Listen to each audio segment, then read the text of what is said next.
Welcome to Muddy Whitetail Watch. We're in the latter stages of the lockdown stage of the rut right now. And that's where basically, I talked about it last week, there's a lot of does in estrous and the bucks aren't cruising around that much because they're basically tied up with the does.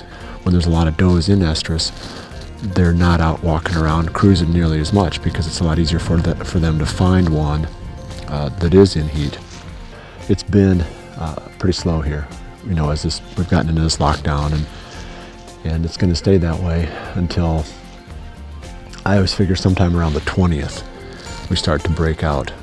And at that point, the older bucks will continue with normal rut activities. I think they don't exhaust themselves by chasing all around quite as much as what the younger bucks do. Seems like the young ones give up on the rut a lot quicker than what the older ones do. You'll increasingly now see more deer back around the food.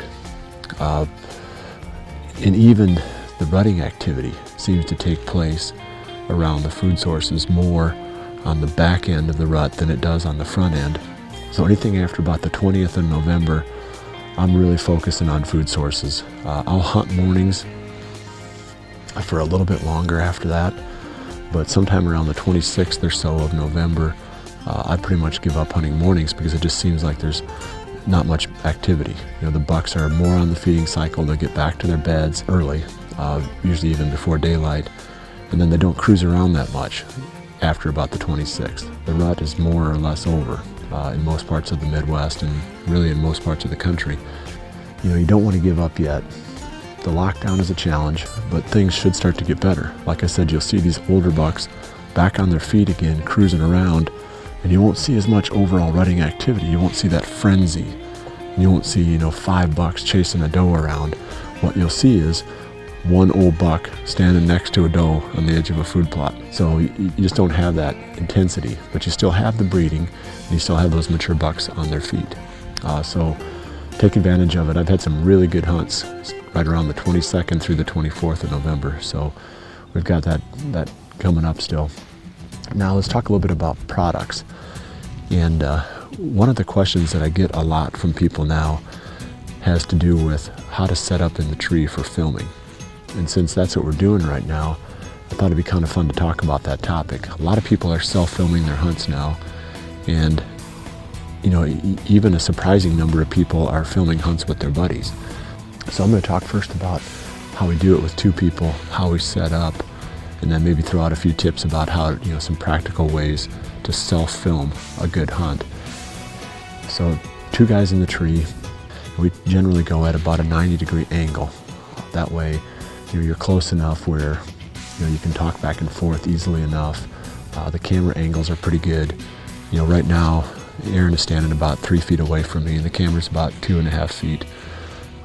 The camera angles are good, and the hunter's view is roughly the same as the camera, so you don't get this situation where one person can, get the shot and the other person can't film it, and then the other person can film it, but the hunter can't get the shot, and then at the end of the day, you get nothing. Normally, it's more of an over-the-shoulder type of a situation when you put the stands closer together. We like for the video stand to be just a little bit higher than the hunter stand. When I'm shooting sitting, Aaron can film right over the top of my shoulder. He's got the exact same view of the deer that I do, so it's some pretty cool stuff. So we try to set up that way as much as we can. That's a typical way that it works. When you're filming with 2 people, usually you're going to deal with a little bit more of a professional quality camera, and that's where you run into these little bit larger camera arm systems. I'm thinking that the Hunter is a pretty solid one. The Outfitter is a good one for really smaller cameras, but the Hunter is a good one for a real wide range of cameras that you might carry into the tree. And for sure you want to go, if all you're doing is just filming deer, I would go with the smallest, most portable system that you possibly can take. And there's a lot of different cameras on the market that work, and I don't really want to dive into cameras on this, but most of the cameras are going to weigh 2 pounds or less. You don't need a real heavy arm to handle that. What you need is portability, something that's not going to be an inconvenience where you're going to get sick of doing it every single day. The other thing that we do quite a lot, and I recommend if you can afford it, is I've got a lot of bases stuck into a lot of trees. So I don't actually carry a base in with me and crank it onto the tree every time I go hunting. I leave a base in as many trees as I can, then all we do is carry the arm in the camera and set that in place. Just saves a lot of messing around. So anyway, the point is Muddy makes a lot of camera arms for a lot of different applications. So you can check it out on their website and you can see one that fits perfectly into your needs and your budget. Now, let me talk a little bit about self-filming.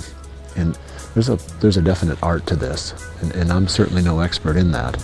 We've got guys on our pro staff that do a really good job on it, but not very many. It's pretty challenging. We generally see the people who are good at it run the camera right off their right side. If you want to film the actual hunt versus just filming deer, you need to be able to either stop the deer in a really predictable spot for the shot and then draw your bow, which is pretty challenging, or you need to be able to draw your bow and keep the camera moving until the deer gets to that spot where you want to shoot. So that's my product tip for today, and I appreciate you joining me as this lockdown phase of the rut starts to play itself out. Things should start getting better. Get on the food, the best food in your area, and I think that second peak, if you want to call it that, of the rut can be really productive for you. Well, I appreciate you joining me this week. I'll see you back here again next week for the next episode of Muddy's Whitetail Watch.